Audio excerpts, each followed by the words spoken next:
Ke berita lainnya, Saudara, pleno penetapan anggota Majelis Rakyat Papua Provinsi Papua Selatan berujung ricuh. Perdebatan dipicu peserta pleno yang menolak hasil pleno dan meminta dilakukan seleksi ulang.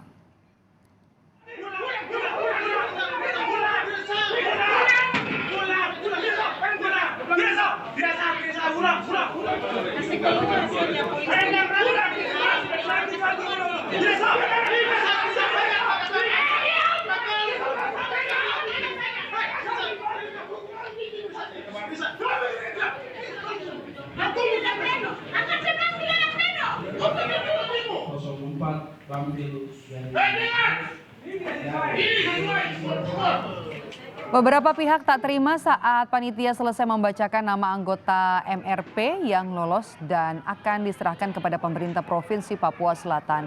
Peserta memprotes sejumlah nama yang diumumkan tidak sesuai dengan nama yang diusulkan di tingkat kabupaten.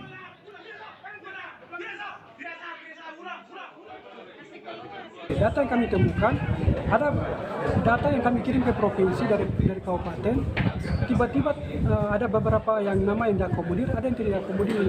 Ada nama-nama yang sudah dia tidak akomodir tapi masuk langsung ke tingkat provinsi. Nah, itu yang kami gugat, kami marah dan kesal dan kecewa terhadap panitia provinsi.